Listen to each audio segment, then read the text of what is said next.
A black woman was sleeping peacefully on the plane until the pilot panicked and asked if there was any fighter pilot. Jasmine Johnson closed her eyes as soon as the plane took off from New York City bound for Miami. She had spent 3 weeks caring for her mother in the hospital, taking shifts with her sisters, and now she just wanted to get home and rest. At 45, she worked as a math teacher in a public school and had no time for luxuries like air travel. But this time she had no choice. It was then that a man in a navy blue uniform appeared in the aisle, his face pale and his voice trembling as he asked if there was any fighter pilot on board. Jasmine opened her eyes slowly, still sleepy, thinking she was dreaming. But when she saw the desperation in the captain's eyes, she realized it was real. "Ladies and gentlemen, I apologize for the disturbance," said the man, trying to keep his voice calm. "My name is Captain Michael Thompson. We are facing a technical situation, and I need to know if there is any military or fighter pilot among you." A murmur of concern filled the cabin. Jasmine felt her heart race and her hands begin to sweat. It had been 20 years since she had heard those words, 20 years since she had tried to forget everything related to military aviation. "Please, it's urgent," insisted the captain, walking down the aisles. "Anyone with experience in military aircraft." Jasmine squeezed her eyes shut. She couldn't. Not after what happened.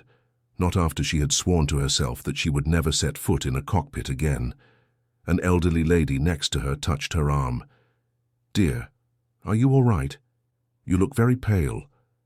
Jasmine nodded, unable to speak. Her memories returned to that night 20 years ago, when she was one of the few black women in the United States Air Force, when everything fell apart and she lost not only her career, but also her confidence in herself. The captain continued to pass by the seats, growing increasingly desperate. It was then that Jasmine heard a familiar voice from first class. "I have experience." She raised her head and felt as if she had been punched in the stomach. It was Robert Wilson, her ex-husband, the same man who had abandoned her just when she needed support the most after leaving the Air Force. Robert stood up and walked toward the captain. Jasmine noticed he was limping slightly, a sequela he didn't have before. He was wearing an expensive suit and looked successful, very different from the young lieutenant she had known. "Captain Robert Wilson, retired from the USAF," he said, extending his hand to Michael. 10 years of service, F-16 fighter specialist." Michael sighed with relief. "Thank God. I need you to come with me immediately. My co-pilot has fainted, and we have problems with the hydraulic system." Dear listener, if you are enjoying the story, please take a moment to like and especially subscribe to the channel. It really helps us who are just starting out. Now continuing. Jasmine watched Robert follow the captain toward the cockpit. Part of her felt relieved for not having to expose herself, but another part was bothered. Robert had always been a good pilot, but she knew he had never faced truly critical situations like the ones she had lived through. The plane began to shake more than normal. The flight attendants asked everyone to keep their seatbelts fastened. Jasmine gripped the armrests, trying to control the anxiety growing inside her. 15 minutes passed. The plane remained unstable, making abrupt movements that were not normal for a commercial aircraft. Jasmine knew these signs. Something was wrong, very wrong. It was then that one of the flight attendants approached her. She was a young woman, no more than 25, with delicate features and worried eyes. "Excuse me," said the flight attendant, checking her list. "Are you Jasmine Johnson?" "Yes, that's me." "The captain asked me to inquire if you have any aviation experience. Your name came up in some records he managed to access." Jasmine felt the world spin. How had Michael gotten that information? Her military records were confidential, and she had changed her name after getting married and changed it again after the divorce. "Records? What record?" she asked, trying to buy time. "I don't know the details, ma'am. He just said it's very important." The flight attendant waited for an answer, but Jasmine couldn't speak. How could she explain that she had been one of the most promising fighter pilots of her generation? How could she tell them she had given it all up after an accident that still haunted her? "Please, Miss Johnson, it seems the situation is becoming critical." Jasmine looked out the window. It was dark outside, but she could see the city lights approaching very fast. They were losing altitude. I can't," she murmured. "What do you mean you can't?" "I don't fly anymore. Never again." The flight attendant looked at her confused, but was interrupted by a voice on the intercom. It was Robert. "Passengers, this is the temporary co-pilot. We are experiencing some technical difficulties, but everything is under control. Please remain calm." Jasmine knew that voice. Robert was lying. She could tell by the forced tone, the hesitation between his words. He was scared. The plane made a sharp turn to the left, then to the right. Some passengers started screaming. The oxygen mask dropped from the compartment above Jasmine. The flight attendant knelt beside her. "Miss Johnson, I don't know your story, but if you can help." "I can't," Jasmine repeated, but her voice was weaker now. It was then she overheard a conversation behind her. Two men were discussing aviation, trying to understand what was happening. "By the way the plane is behaving, it must be a problem with the main hydraulic system," one of them said. "Without it, it's almost impossible to control the aircraft manually." "And what if the temporary co-pilot doesn't have enough experience?" the other asked. "Then we're lost." Jasmine closed her eyes. 20 years ago, she had faced exactly the same situation. A rainy night, hydraulic problems, extreme pressure. But that time, someone had lost their life because of a decision she made. The plane shook violently again. This time, she could hear the sound of the engines changing pitch. Robert was trying to compensate manually, but she knew he didn't have enough experience to handle a failure of this kind. The flight attendant returned, accompanied by an older woman. "Ms. Johnson, this is Ms. Dorothy, our chief flight attendant. She's worked in aviation for 30 years and says the situation is serious." Ms. Dorothy sat down next to Jasmine. She must have been about 60, with neatly styled grey hair and a firm gaze that showed a lot of experience. "Honey, I don't know your story, but I can see in your face that you understand aviation. We have 150 people on this plane, including 12 children." "I know," Jasmine whispered, "but I can't. You don't understand." "Then explain it to me." Jasmine looked at Dorothy. There was something maternal about this woman that made her want to open up. 20 years ago, I was a fighter pilot in the USAF, first black woman in my class, one of the top graduates from the academy, had a bright future ahead of me. She stopped, taking a deep breath before continuing. "One night on a training mission, there was an accident. Hydraulic problems just like this. I was commanding a formation of 3 aircraft. I made a decision that resulted in the loss of one of the aircraft. And the pilot. He survived but was seriously injured. He could never fly again. And it was my fault." Dorothy held her hand. "Honey, accidents happen, especially in critical situations." "It wasn't just an accident," said Jasmine, tears beginning to stream down her face. "I was inexperienced, proud. I thought I could handle everything by myself. If I had asked for help, if I had followed protocol." The plane made another sudden movement, more violent than the previous ones. Some overhead bins opened, and objects began to fall. Ms. Dorothy squeezed her hand more tightly. "And you haven't flown since then?" "I left the USAF the following month. I never set foot in a military aircraft again. I became a teacher. I tried to forget everything. Even my ex-husband left me because I couldn't be the brave woman he once knew anymore." "Your ex-husband?" Jasmine pointed towards the front of the plane. "He's the one in the cockpit right now, trying to pilot this plane." Dorothy's eyes widened. "What a strange coincidence." "It's not a coincidence," said a voice behind them. They turned around. A man about 50 years old was standing in the aisle, holding on firmly as the plane shook. "Forgive me for listening to your conversation," he continued. "My name is Dr. William Harris. I'm a psychologist specializing in trauma for military veterans." He sat down in the empty seat beside them. "I've been following cases like yours for over 15 years, and I can assure you, it's not a coincidence that your ex-husband is here today." "What do you mean?" asked Jasmine. "I know Robert Wilson. He was my patient for 2 years after he retired from the USAF, and he told me a lot about you." Jasmine felt her heart race. "What do you mean?" "He never left you because you stopped flying. He left you because he couldn't handle his own guilt." "What guilt?" Dr. William looked directly into her eyes. The mission where the accident happened, Robert was the base commander that night. He was the one who authorized the flight, even though he knew the weather conditions weren't ideal. He was the one who put you, a young and talented pilot, in an impossible situation. Jasmine felt as if she had been punched in the stomach again. All these years, she had carried the guilt alone, not knowing that Robert had also been suffering for what happened. He never told me that. Because he didn't have the courage. When you got married, he thought he could handle the situation, but the more time passed, the more the guilt consumed him.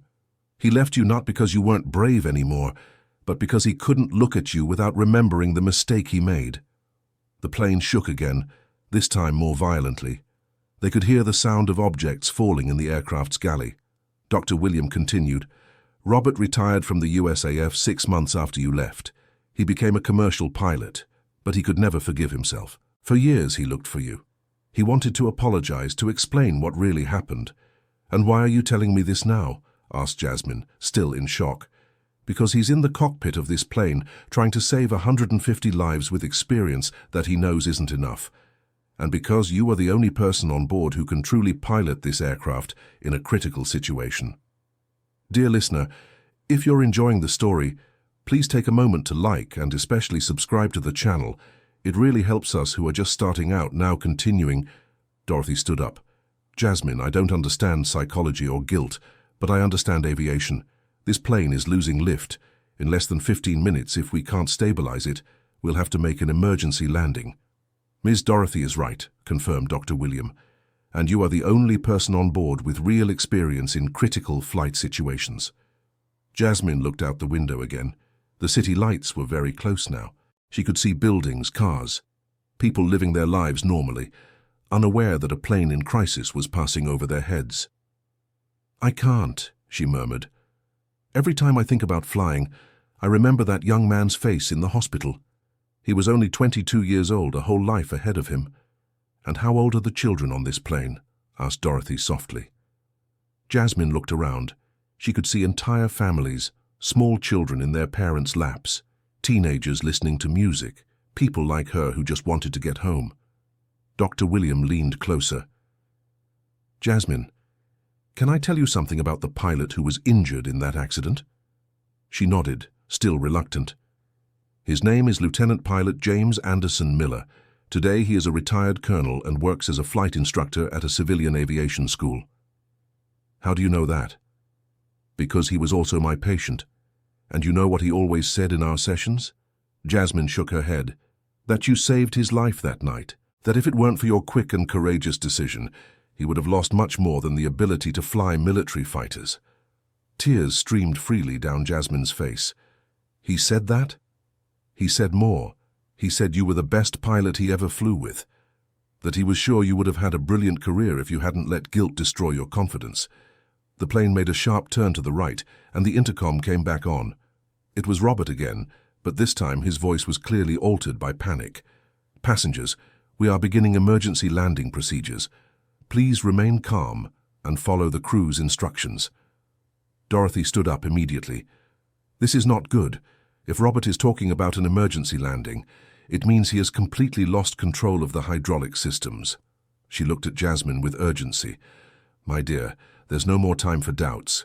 Either you help us now or we will all find out what our final minutes are made of," completed Dr. William. Jasmine closed her eyes and took a deep breath.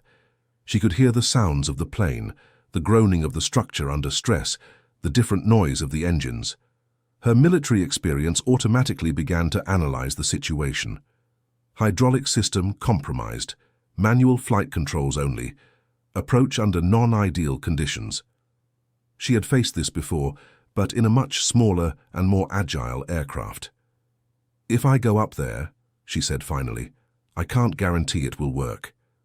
"But you can try," said Dorothy, "and that's more than we have now." Dr. William held her shoulder. "Jasmine, there's a difference between being responsible for an accident and being able to prevent a tragedy. 20 years ago, you were a young pilot facing an impossible situation. Today, you are an experienced woman who can use what she learned to save lives." She stood up slowly, her legs trembling. It had been 20 years since she had entered a cockpit. 20 years since she had touched the controls of an aircraft. "All right," she said, her voice still weak. "I'll try." Dorothy smiled for the first time since the conversation began. "Great. I'll accompany you up there." The three of them walked down the aisle, holding onto the seats due to the plane's swaying. Jasmine could feel the other passengers' eyes on her, some curious, others worried. When they reached the cockpit door, Dorothy knocked using a specific code. "Captain Michael, it's Dorothy. I'm with the passenger who has military experience." The door opened, revealing a cockpit in complete chaos. Red lights flashed everywhere, alarms sounded constantly, and she could see Robert in the co-pilot's seat, sweating and clearly overwhelmed. Michael turned to her. He was a man of about 40, hair starting to go grey, with an expression of desperation he was trying to hide. "Thank you for coming. I'm Captain Michael Thompson." "Jasmine Johnson," she replied automatically, then hesitated. "Ex-Lieutenant Pilot Johnson." Robert turned when he heard her voice, and for a moment both were silent, looking at each other after 20 years. "Jazz," he whispered, "I can't believe you're here." "I can't believe it either," she replied, trying to keep her voice steady. Michael interrupted the moment. "Sorry, but we need to deal with the situation. Lieutenant Johnson, what's your experience with large aircraft?" "None," admitted Jasmine. "My experience is with F-16 and F-18 fighters, but the basic principles are the same." She looked at the instruments, her mind automatically starting to analyze the data.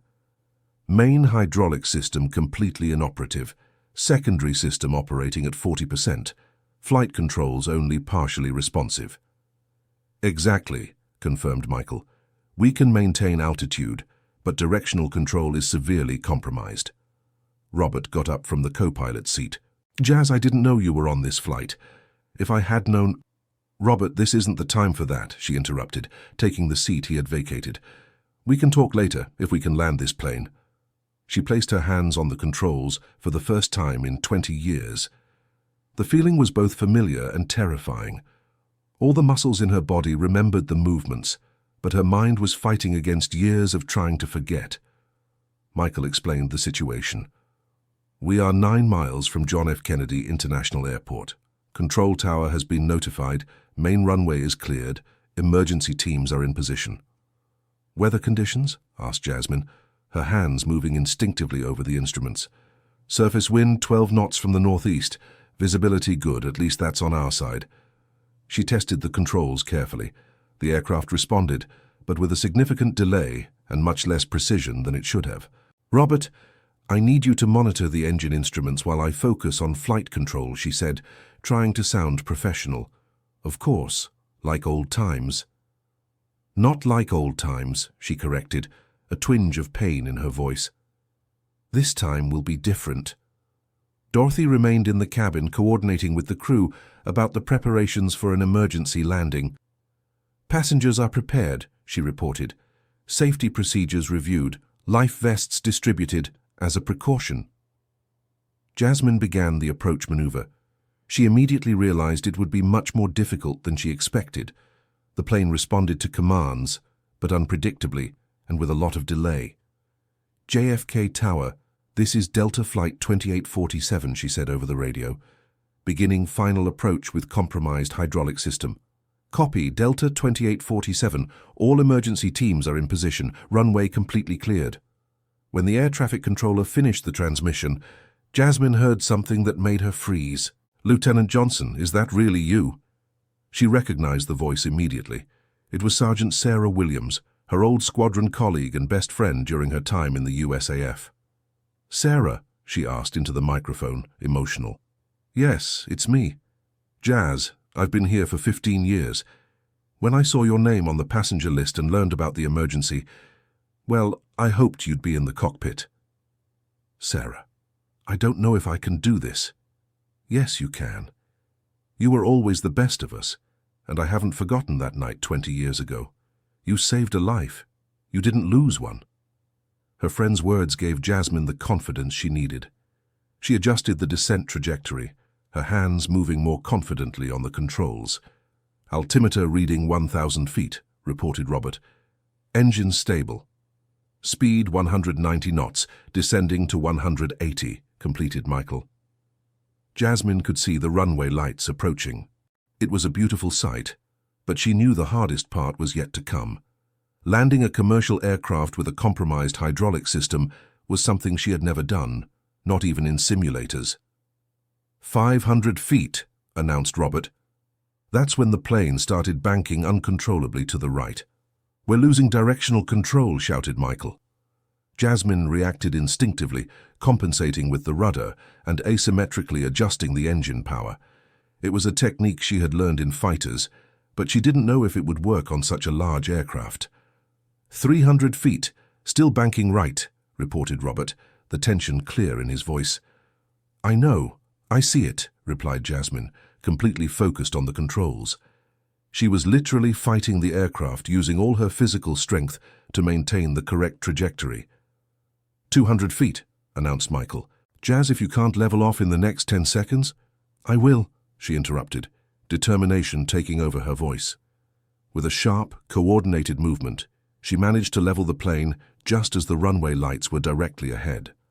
100 feet, level, speed adequate, reported Robert, a smile forming on his face.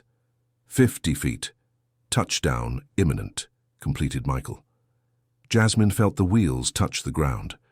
The first impact was soft, but she knew keeping the plane on the runway would be the final challenge. The plane started veering to the left. She compensated with right rudder, but the response was exaggerated, and they started going to the right. Jazz, too far right, alerted Robert. She corrected again, this time more gently, finally finding the balance needed to keep the plane centered on the runway as the speed decreased. Thrust reversers activated, announced Michael. Spoilers deployed, confirmed Robert. The aircraft finally came to a complete stop about 100 meters from the end of the runway. For a few seconds, there was total silence in the cockpit. Then, Robert started clapping, followed by Michael and Dorothy. Jazz, you did it, said Robert, his eyes filled with tears. You did it. Jasmine let go of the controls and realized her hands were shaking uncontrollably. 20 years of fear, guilt, and self-blame had finally been overcome. JFK Tower, Delta 2847 on the ground, landing successful, she said into the radio. Congratulations, Lieutenant Johnson, replied Sarah. Welcome back. The intercom activated, and Michael made the announcement to the passengers. Ladies and gentlemen, we have landed safely at John F. Kennedy International Airport. Please remain in your seats while the emergency teams perform a routine check of the aircraft. Applause echoed throughout the cabin. Jasmine could hear the passengers celebrating, some people crying with relief, children asking their parents what had happened. Dorothy approached her. My dear, I have no words to thank you for what you did. I just did what had to be done, replied Jasmine, still processing everything that had happened. Robert sat down next to her. Jazz, we need to talk. I know. Dr. William appeared at the cockpit entrance. May I come in? I'd like to congratulate our heroine. Please, said Michael. This woman saved 150 lives today. Not alone, corrected Jasmine. It was a team effort. Dr. William smiled. May I take this moment to share something you don't know? Everyone looked at him, curious. It wasn't a coincidence that Robert was on this flight, nor you, Jasmine. What do you mean? She asked. 6 months ago, Robert came to me. He said he had found out where you lived, where you worked, and he wanted to find a way to talk to you, to ask for forgiveness for what happened 20 years ago. Robert lowered his head, embarrassed. It's true, I couldn't live with that guilt any longer.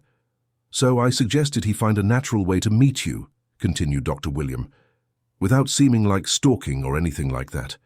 And how did you know I would be on this flight? Asked Jasmine. Your sister, admitted Robert. I ran into Tiffany at the mall last week. She told me your mother was in the hospital and that you'd be flying back to Miami today. Jasmine looked at him, partly irritated and partly impressed. So you set up this whole encounter? Not exactly, said Dr. William. Robert just booked a seat on the same flight. The technical problem was completely real and unexpected. Michael confirmed. I can assure you the hydraulic system failure was genuine. Neither I nor my original co-pilot knew there would be any special situation on this flight. Speaking of the original co-pilot, said Jasmine, where is he? Is he okay? He's in the hospital for observation, explained Michael. Apparently it was a severe anxiety attack, something related to personal issues he'd been facing. Dorothy shook her head. Good thing you two were on board. Alone, Captain Michael wouldn't have been able to handle a failure like that. Actually, said Michael, I also need to confess something. Everyone looked at him. When I saw the name Jasmine Johnson on the passenger list and then found out it was the ex-Lieutenant Pilot Johnson, I got very nervous. Why? Asked Jasmine. Because I know who you are. I mean, I knew about your military reputation. My older brother, Major Pilot Richard Bennett, always talked about an exceptional pilot who had left the USAF after a traumatic accident. Jasmine's eyes widened. Richard Bennett is your brother? Yes. He always said you were unfairly blamed for that accident, that the decision you made that night was the only possible one given the circumstances. Was your brother at the base that night? He was the operations commander. He was the one who coordinated the rescue after the accident. Robert stood up, agitated. So, everyone knew the truth except Jazz. Not everyone, corrected Dr. William. But the people who were directly involved in the situation knew that Jasmine had been made a scapegoat for a chain of command error in judgment. Jasmine felt a mixture of relief and anger. Why did no one ever tell me this? Michael answered, because you disappeared, Jazz. You left the USAF, changed your name, completely isolated yourself. No one could find you to tell you the truth. Except Robert, added Dr. William, who took 20 years to gather the courage to look for you. The intercom caught their attention. Cockpit, this is ground personnel. Aircraft cleared. Passengers may disembark normally. Dorothy stood up. Well, I think our adventure has come to an end. I'll coordinate the disembarkation. Wait, said Jasmine. Before everyone leaves, I'd like to say something. Everyone stopped to listen to her. 20 years ago, I let fear and guilt control my life. I gave up the career I loved, distanced myself from the people I cared about, and built a whole life based on trying to forget who I was. She paused, taking a deep breath. Today you showed me that the past doesn't have to define the future, that mistakes can become experience, and that courage isn't the absence of fear, but the ability to act in spite of it. Robert approached her. Jazz, I'm sorry for everything. For not telling you the truth back then, for abandoning you when you needed me most, for letting you carry a guilt that wasn't yours. Robert, we both made mistakes, but maybe we can learn from them. Dr. William smiled. This is exactly the kind of breakthrough I hoped would happen one day. Michael stood up. Well, I guess my work here is done. Jazz, I don't know what your plans are, but I'd really like to have you as my co-pilot on future flights. I will think about it, she replied, still processing all the revelations. By the way, said Michael, there's something else you should know about this flight. What else, Jan? Asked Jasmine, already tired of surprises. One of the passengers is a journalist. She was documenting stories of overcoming for a magazine. When she found out what happened in the cockpit, she wants to do a story about you. About me? Why? Because your story is inspiring, Jazz, said Robert. A woman who overcame trauma, prejudice, abandonment, and still saved 150 lives today. Dorothy came back to the cockpit. Sorry to interrupt, but there's a crowd of journalists outside.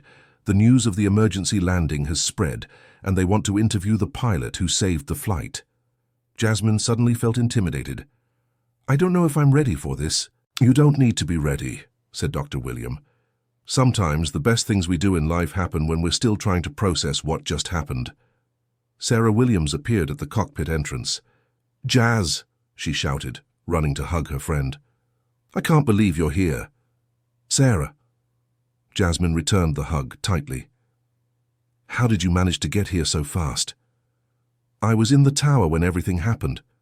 As soon as you landed, I ran down here. Sarah pulled back a little to look at her friend. Jazz, you saved 150 lives today. Do you know what that means? It means I finally did something right after 20 years of trying to forget something that went wrong. No, corrected Sarah. It means you were always the exceptional pilot I knew. Time just gave you the maturity that was missing 20 years ago. Robert approached the two friends. Sarah, can you confirm for Jazz what really happened that night? Of course I can, said Sarah seriously. Jazz, you were the scapegoat for a judgment error in the chain of command. The decision to fly that night with marginal weather conditions was made by the superiors, not yours. And the decision I made during the accident? It was the only possible one. You sacrificed an aircraft to save 2 lives and prevent a greater tragedy. Any experienced pilot would have made the same decision. Dear listener, if you are enjoying the story, please take a moment to like and especially subscribe to the channel. It really helps us who are just starting out. Now continuing. Dorothy appeared again. Everyone, the journalists are getting impatient. Jazz, they really want to talk to you. I'll go with you, offered Robert. If you want, of course. And me too, said Sarah. We can give our version of the facts about that night 20 years ago. Dr. William stood up. And I can talk about the psychological impact that untreated trauma can have on people's lives, especially military veterans. Michael joined the group. And I can testify about the exceptional technical competence that Jazz demonstrated today. Jasmine looked at all of them, feeling supported for the first time in decades. Okay, let's face this together. They left the cockpit and walked down the aisle. The passengers were still disembarking, and many stopped to applaud Jasmine when they saw her pass. An elderly lady held her hand. Thank you, dear. Thank you for saving us. A mother with a small child in her arms approached. My daughter is 5 years old. One day when she grows up, I will tell her about the brave woman who saved our lives. A businessman took a card out of his pocket. Ma'am, if you ever want to return to commercial aviation, here is my card. I am a director of an airline. With each thank you, Jasmine felt a little more of the guilt she had carried for 20 years dissolve. When they reached the terminal, they found a crowd of journalists, TV cameras, and onlookers. The news had spread quickly through social media. A reporter approached with a microphone. Ms. Johnson, how do you feel after saving 150 lives today? Jasmine took a deep breath before answering. I feel like I've finally found who I always was again, a pilot who loves to fly and who is willing to use her experience to help other people. Is it true that you had abandoned aviation 20 years ago after a traumatic accident? Robert stepped forward. Can I answer that question? Jazz was unfairly blamed for an accident that was the result of errors in the chain of command. She carried a guilt that was never hers. Sarah also stepped in. Jasmine has always been one of the most talented pilots I've known. What happened today proves that experience and competence aren't lost with time. Dr. William added, this is a story about how trauma can paralyze us, but also about how we can overcome it when we have the right support and the opportunity to prove our competence again. Michael concluded, as the commander of this flight, I can state categorically that Jasmine Johnson saved 150 lives today, with a display of technical skill that I've rarely seen in my 20 years of commercial aviation. The reporter turned back to Jasmine. What are your plans now, Ms. Johnson? Jasmine looked at Robert, Sarah, Dr. William, and Michael. Then she looked at the cameras.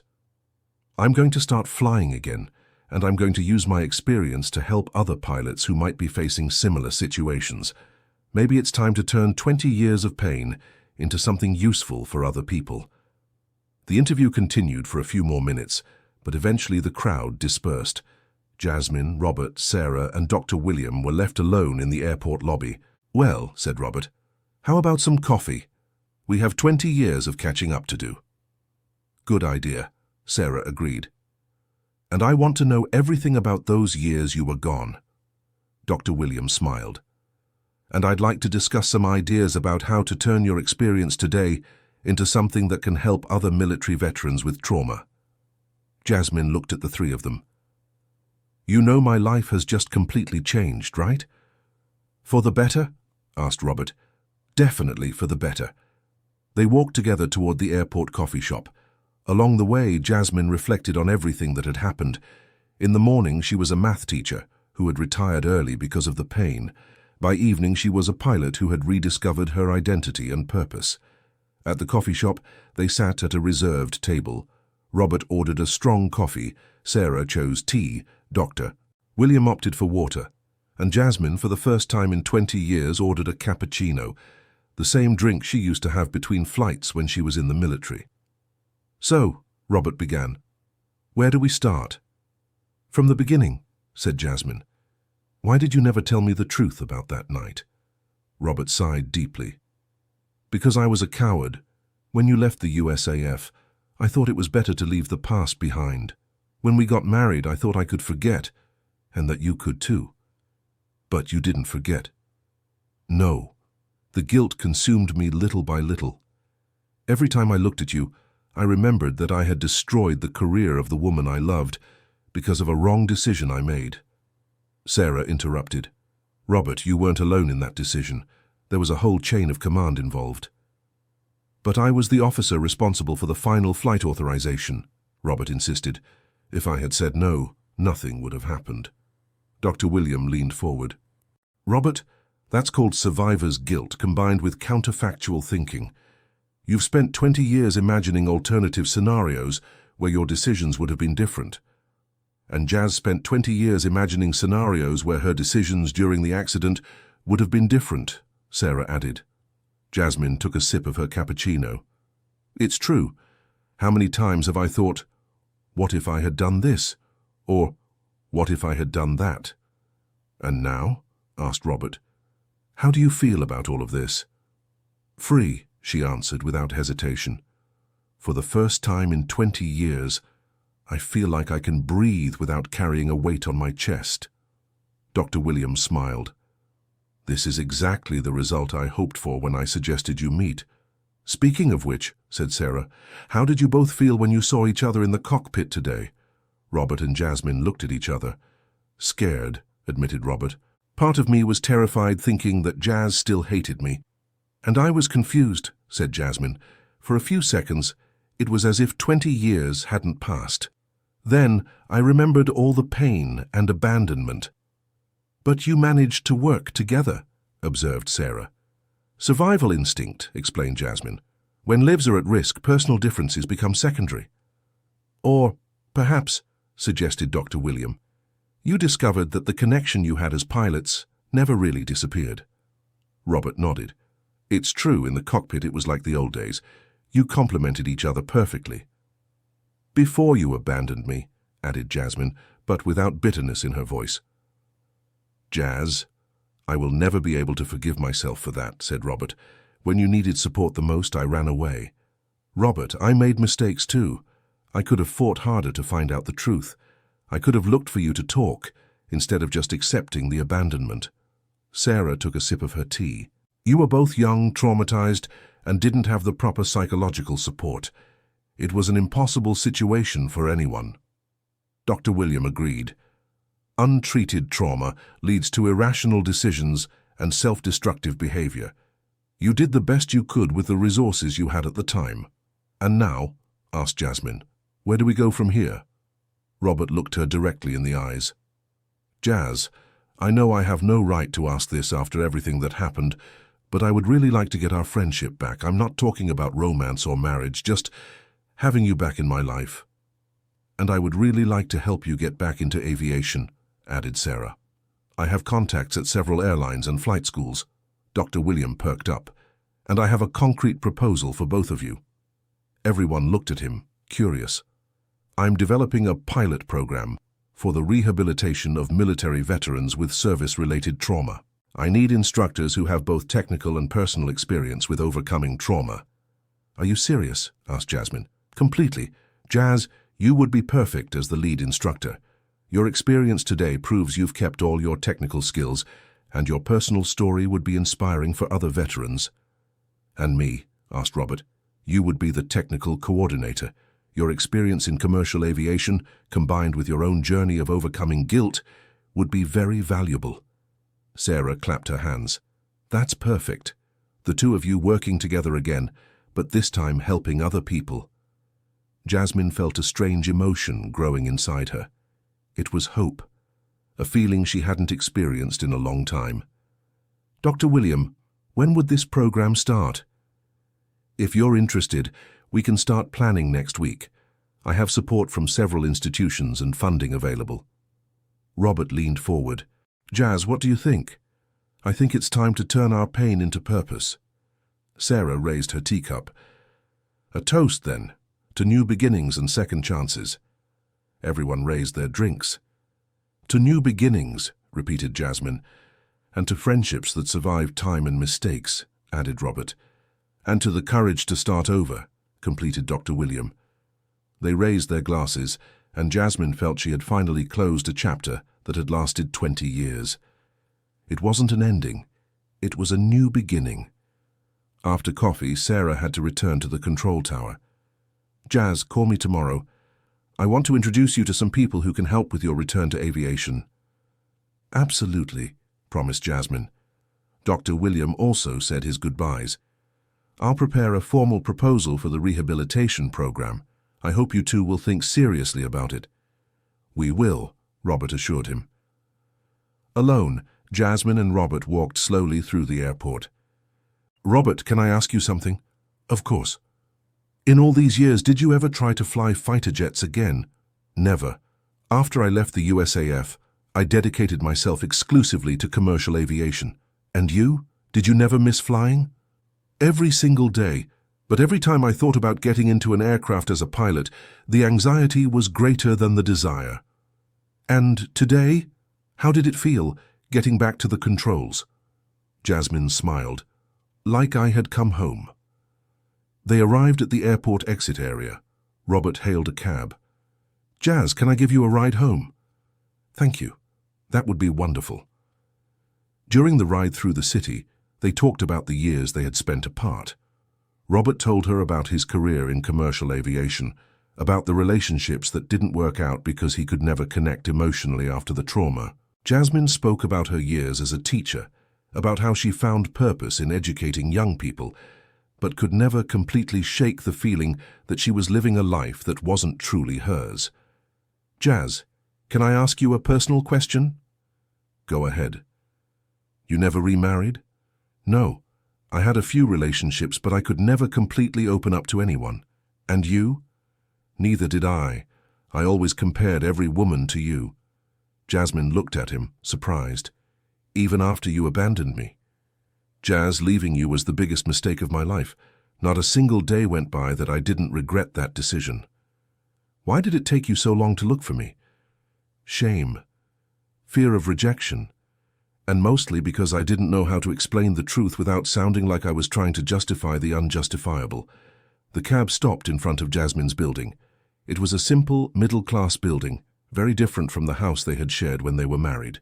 Would you like to come up for some coffee? She offered. If it's not any trouble. Of course not. They went up to the two-bedroom apartment where Jasmine lived alone.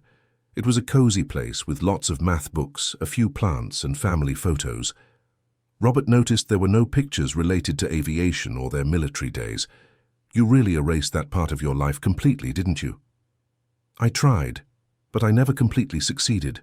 Sometimes I would dream I was flying. I'd always wake up with a strange feeling, somewhere between nostalgia and a nightmare. Jasmine made coffee while Robert looked out the window. Jazz, can I tell you something you might not know? Of course. After you left the USAF, I tried to find out where you had gone. I wanted to tell you the truth about that night, to apologize, to explain why I made that stupid decision to authorize the flight. And why couldn't you find me? Because you vanished completely. You changed cities, you changed your name, you left no trace. It was as if you had erased your previous existence. Jasmine served the coffee and sat on the sofa next to him. That's exactly what I wanted. To erase Jasmine Johnson, the failed pilot, and reinvent myself as someone else. But you didn't fail, Jazz. You were always exceptional. That's easy to say now, but 20 years ago when I left the USAF, I truly believed I was a failure. Robert put his cup down on the table and turned to face her. Jazz, can I tell you exactly what happened that night? All the details you never knew. Do I need to know? I think so. So that you can fully understand that you were never to blame for anything. Jasmine took a deep breath. All right, tell me. Robert settled onto the sofa. It was a Friday, late October. A cold front was approaching. but the meteorologists said it would only arrive after midnight. I remember that. What you don't know is that I received 3 different weather reports. One said it was safe to fly until 11 p.m. Another said it was risky after 10 p.m. The third recommended a complete cancellation. And you chose to believe the first one. Worse than that. I chose the report that allowed me to keep the training schedule without delays. It was the end of the month, we had quotas to meet, and I was being pressured by my superiors. Jasmine felt a stab of old anger returning. Robert, let me finish. When you took off at 10:30 p.m., I already knew I had made a mistake. The weather was deteriorating faster than predicted. Why didn't you call us back? I tried, but you were already in the exercise zone, out of radio range from the base. I would have had to send another plane to establish communication, and that would have taken time. Jasmine remembered that night. The formation of 3 F-16 fighters, a night-flying exercise in marginal weather conditions. Go on. At 11:15 p.m., when you should have been returning, the weather closed in completely. Heavy rain, crosswinds, zero visibility. That's when the hydraulic problem appeared in my plane. And that's when you made the most courageous decision I have ever seen a pilot make. Robert stood up and started walking around the apartment. Jazz, when you reported a hydraulic problem and loss of control, you had 3 options: try to land by yourself and probably fail, eject and lose the aircraft, or do what you did. What I did was wrong. What you did was sacrifice an aircraft to save 2 lives and prevent a greater tragedy. Jasmine remembered that agonizing decision. With the hydraulic system failing and losing control of the plane, she had seconds to decide. You used your fighter as a shield to protect the other 2 planes from a chain reaction collision, continued Robert. James only got hurt because you managed to direct him to a safer landing area, but he was never able to fly military fighters again. Jazz, if you hadn't made that decision, the 3 planes would have collided. 3 pilots dead instead of 1 injured. Tears began to stream down Jasmine's face. Why did no one ever tell me this? Because the official investigation needed someone to blame, and you were the pilot in command. Because the superiors didn't want to take responsibility for the decision to authorize the flight. And because I was too much of a coward to admit my part of the blame. Jasmine stood up and went to the window. 20 years, Robert. 20 years of my life based on a lie. I know, and I will never forgive myself for it. She turned to him. Do you want to make amends? More than anything in life. Then let's accept Dr. Williams' proposal. Let's help other pilots who have gone through similar traumas. Robert smiled for the first time since they had reunited. Are you sure? I am. It's time to turn our pain into purpose. They stayed silent for a few minutes, processing everything that had happened that day. Jazz, can I ask you one more question? Go ahead. Do you think we could ever be friends again? Truly. Jasmine thought for a moment. Robert, today you helped me recover a part of myself that I thought I had lost forever. I don't know if we can go back to what we were before, but we can certainly build something new. That's all I hope for. Robert got up to leave. Jazz, thank you for giving me this second chance. Thank you for finally telling me the truth. At the door, they hugged. It wasn't a hug of romance or passion, but one of forgiveness and hope. After Robert left, Jasmine sat on the sofa and turned on the television. The evening news was running a story about the emergency landing. Former military pilot Jasmine Johnson saved 150 lives today in an emergency landing at John F. Kennedy International Airport. Johnson, who had left aviation 20 years ago, demonstrated exceptional skill by taking control of a commercial aircraft with a failed hydraulic system. She turned off the TV and went to the bedroom. In the dresser drawer, underneath several clothes, was a box she hadn't opened in 20 years. Inside the box were her military medals, photos from her time in the USAF, and a certificate of excellence in piloting that she had received just a few months before the accident. For the first time in 2 decades, she held the medals without feeling pain. She looked at the photos without feeling shame. She read the certificate without feeling bitterness. Jasmine Johnson, the pilot, had returned. The next day, she called Sarah. Jazz, How are you feeling today? Different. Very different. Sarah, I want to accept your help to return to aviation. That's wonderful. I have the perfect person for you to meet. The director of a flight school who's always looking for experienced instructors. And I also want to accept Dr. Williams' proposal about the rehabilitation program. Jazz, I'm sure you're going to help many veterans who have been through similar situations. A week later, Jasmine was back in a cockpit, this time as an instructor at a civilian flight school. Her students had no idea they were being trained by one of the most talented military pilots of her generation. Robert had also accepted Dr. Williams' proposal and was coordinating the technical part of the Veterans Rehabilitation Program. On their first day working together on the new project, they met in the office that Dr. William had provided for the program. "Good morning, Instructor Johnson," said Robert, smiling. "Good morning, Coordinator Wilson," she replied in the same tone. Dr. William arrived a few minutes later, bringing coffee and sugar buns. "Welcome to the first day of the Reborn Eagle program," he announced. "Our first class of veterans starts next week." "How many participants?" asked Jasmine. 12 people, all with trauma related to military service, some specifically related to aviation. Robert opened a folder with the participants' profiles. "We have everyone from pilots who developed panic syndrome to air traffic controllers with post-traumatic stress." "And what will our approach be?" asked Jasmine. Dr. Williams sat at the table. "A combination of individual therapy, group therapy, and gradual re-exposure to aviation under the supervision of instructors who have been through similar experiences." "In other words," said Robert, "we're going to show them that it's possible to overcome trauma by using our own stories as examples." "Exactly," confirmed Dr. William. Jasmine looked out the office window. She could see planes taking off and landing at the nearby airport. "Dr. William, may I suggest something?" "Of course." "How about including a mentorship component in the program? Each veteran would be paired with a mentor who has already overcome similar trauma." "Great idea. Would you and Robert be the primary mentors?" "Yes, and we could recruit other veterans who have had successful recoveries." Robert got excited. "Sarah could help with the air traffic controllers, and I know some commercial pilots who are also military veterans." "Perfect," said Dr. William. "This program could become a model for the entire country." The following week, the first participants arrived for the program. Among them was a young pilot who had developed severe anxiety after a flight incident, an air traffic controller who could no longer work due to panic attacks, and an aircraft mechanic who had witnessed a serious accident. Jasmine conducted the first group session. "Good afternoon, everyone. My name is Jasmine Johnson. 20 years ago, I was a fighter pilot in the United States Air Force. Today I'm here because I also went through military service-related trauma." She looked at each participant.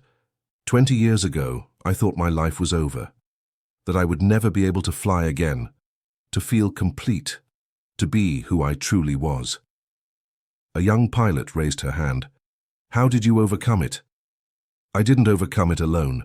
I needed help, support, and most importantly, I needed to face my fears instead of running from them." Robert stood up. "And I'm Robert Wilson. I was also a military man. I also went through trauma, and I also thought I would never be able to forgive myself for the mistakes I made." He looked at Jasmine. "But I learned that forgiveness and overcoming are processes, not one-time events. They take time, they require work, and they're easier when we're not alone." Dr. William concluded, "In the coming weeks, you will work with us to rediscover your relationship with aviation. Some of you will want to return to flying. Others will discover new ways to connect with the aeronautical world." "And what if we can't?" asked the controller anxiously. Jasmine replied, "Then we will work together until you can. No one here will be left behind." The following months were intense. Jasmine divided her time between the civilian aviation school, where she worked as an instructor, and the rehabilitation program, where she helped veterans overcome their traumas. Robert coordinated the technical aspects of the program and also returned to flying regularly, rediscovering his passion for aviation. Sarah joined the team as an air traffic control specialist, helping controllers with post-traumatic stress. 6 months after the emergency landing that changed everything, Jasmine was in the cockpit of a Boeing 737, no longer a panicked passenger, but a certified co-pilot for a commercial airline. "Ready for takeoff, co-pilot Johnson?" asked the captain. "Ready, Captain," she replied, her hands firm on the controls. The plane took off smoothly, and Jasmine felt the familiar sensation of freedom that only flight could provide. 20 years later, she had returned home. After the flight, she met Robert at the airport. He was waiting for her with a proud smile. "How was it?" "Perfect, as it always should have been." "Jazz, can I tell you something?" "Of course." "Today was the first day in 20 years that I woke up without carrying guilt in my heart. I know exactly how you feel." They walked through the airport together, no longer as ex-husband and ex-wife carrying resentments, but as friends and colleagues united by a common mission. "Robert, remember that young pilot who was injured in the accident 20 years ago?" "James, how could I forget? Dr. William told me he wants to join our program as a volunteer mentor." "Really?" "He said he wants to help other pilots who have gone through similar traumas, and that he wants to personally thank the person who saved his life that night." Robert stopped walking. "Jazz, are you sure you're ready for that meeting?" "I am. It's time to completely close this chapter." The following week, James visited the program. Jasmine recognized him immediately, even after 20 years.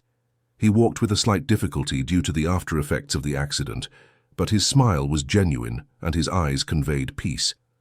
"Lieutenant Johnson," he said, extending his hand. "Colonel Miller," she replied, shaking his hand. "I have waited 20 years to be able to personally thank you for what you did that night." Jasmine felt the tears beginning to form. "James, I am so sorry for what happened to you because of my—" "Stop," he interrupted gently. "You saved my life. If it weren't for your quick and courageous decision, I wouldn't be here today." "But your military career—" "It ended, that's true, but my life continued. I got married, had children, became a civilian flight instructor. I have a full and happy life." Robert approached them. "James, it's good to see you again." "Commander Wilson, or rather, ex-commander." "James, I need to apologize for—" "Robert, we all make mistakes. The important thing is to learn from them and move forward." Dr. William joined the group. "Well, now that all the main players from that night 20 years ago are reunited, how about we talk about how to use these experiences to help other people?" During the following hours, they planned the expansion of the program to other cities. James offered to lead the branch in Washington, D.C. Sarah would be responsible for New York City. Robert would coordinate operations in Miami, and Jasmine would be the general director of the program. "What name shall we give the organization when it becomes national?" asked Sarah. "How about Reborn Flight Institute?" suggested James. "Or Wings of Overcoming Program," proposed Robert. "I like Open Sky Institute," said Dr. William. Jasmine thought for a moment. "How about Second Flight Project? That's what we're all doing, learning to fly again." Everyone agreed. The Second Flight Project was officially born. 1 year after the emergency landing, Jasmine was being honored at a United States Air Force ceremony. The event brought together military and civilian pilots, air traffic controllers, mechanics, and other aviation professionals. Brigadier General Anthony Steele took the stage to give the main speech. "Today we honor a person who represents the best of American aviation, someone who faced adversity, overcame trauma, and transformed personal pain into a benefit for the entire aviation community." Jasmine was sitting in the front row next to Robert, Sarah, Dr. William, and James. Her mother, who had fully recovered from her illness, was by her side. Ex-Lieutenant Pilot Jasmine Johnson teaches us that courage is not the absence of fear, but the ability to act correctly despite fear. That experience and competence are not lost with time, and that it is possible to transform trauma into purpose. The General called Jasmine to the stage. "It is with great honor that I present to Jasmine Johnson the Aeronautical Merit Medal for the exceptional courage demonstrated in the rescue of 150 lives and for the creation of the Second Flight Project, which has already helped hundreds of military veterans overcome service-related trauma." The applause was long and warm. Jasmine approached the microphone. General, distinguished guests, aviation colleagues, family and friends, this medal is not mine alone. It represents all of us who one day lost our confidence to fly and managed to regain it. She looked at Robert. It represents the importance of forgiveness, both forgiving others and forgiving oneself. She looked at Sarah. It represents the value of true friendship, which withstands time and difficulties. She looked at Dr. William. It represents the need for professional support to overcome trauma, because no one needs to suffer alone. She looked at James. And it represents the human capacity to transform pain into purpose, to use our scars to heal other people. Finally, she looked at her mother. But most of all, it represents the strength that comes from the love of people who believe in us, even when we ourselves do not. More applause. Jasmine stepped off the stage and was greeted by dozens of people, young pilots who admired her story, veterans who had been helped by the project, and authorities who wanted to expand the program to other areas of the armed forces. At the end of the ceremony, the 5 friends, Jasmine, Robert, Sarah, Dr. William and James, left together. "Everyone," said Sarah, "did you realize that today marks exactly 1 year since the emergency landing?" "Of course we realized," replied Robert. "It was the day that changed our lives." "For the better," added James. Dr. William suggested, "How about we celebrate by doing something none of us has done in a long time?" "What?" asked Jasmine. "Let's go flying together, just for fun." "Great idea," agreed Robert. "I know a flying club that rents small planes." An hour later, they were in a Cessna 1D-72, flying over the city of Miami. Jasmine was at the controls, Robert as co-pilot, Sarah navigating, Dr. William watching, fascinated, and James telling funny stories from the old days. "Jazz," said Robert, "remember the first time we flew together?" "How could I forget? You were nervous and sweating bullets. And you looked like you were born for it." "It's funny," reflected Jasmine, looking out the window at the illuminated landscape of Miami. 20 years ago, I thought I would never be happy again. Today, I can't imagine being happier than I am." Sarah laughed. "Who would have thought an emergency flight would result in so much good?" "It wasn't the emergency flight," corrected Dr. William. "It was the courage of all of you to face your fears and give each other a second chance." James added, "And the ability to turn a traumatic experience into something that could help other people." Jasmine made a gentle turn to the left, steering the plane back to the airport. "You know what I learned through this whole process?" "What?" they asked in unison. "That sometimes it takes a whole lifetime to discover who we really are, and that it's never too late to start over. And that the best flights are the ones we take with company," added Robert. "And that the sky will always be there waiting for us, no matter how long we stay on the ground," said Sarah. Dr. William observed, "And that healing isn't about forgetting the trauma, but integrating it into our story so that it becomes a source of strength instead of weakness." James concluded, "And that some of the best things in life come from the worst experiences, if we have the courage to transform them." They landed smoothly at the flying club as the sun set on the horizon. It was the perfect flight on a perfect day at the end of a year that had completely transformed their lives. Walking back to the parking lot, Jasmine looked at her friends and realized she had found something she thought she had lost forever, a chosen family, united not by blood, but by shared experiences and joint overcoming. "Everyone," she said, "thank you for helping me fly again." "Thank you for teaching us that it's never too late for a second chance," replied Sarah, "and for showing us that courage isn't about not being afraid. It's about doing the right thing even when you are afraid," said Robert. "And for proving that trauma can be turned into purpose," added Dr. William. "And for giving me the opportunity to turn the worst night of my life into something that could help other people," James finished. They hugged as a group, 5 people who had found healing and purpose through friendship and aviation. 2 years later, the second flight project had spread throughout the United States, helping thousands of military veterans overcome service-related trauma. Jasmine had become one of the country's most respected commercial pilots and an internationally recognized speaker on overcoming trauma.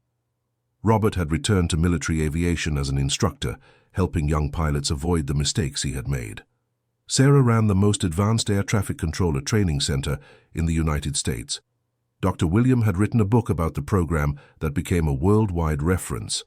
James coordinated a national network of flight instructors specialized in rehabilitating traumatized pilots.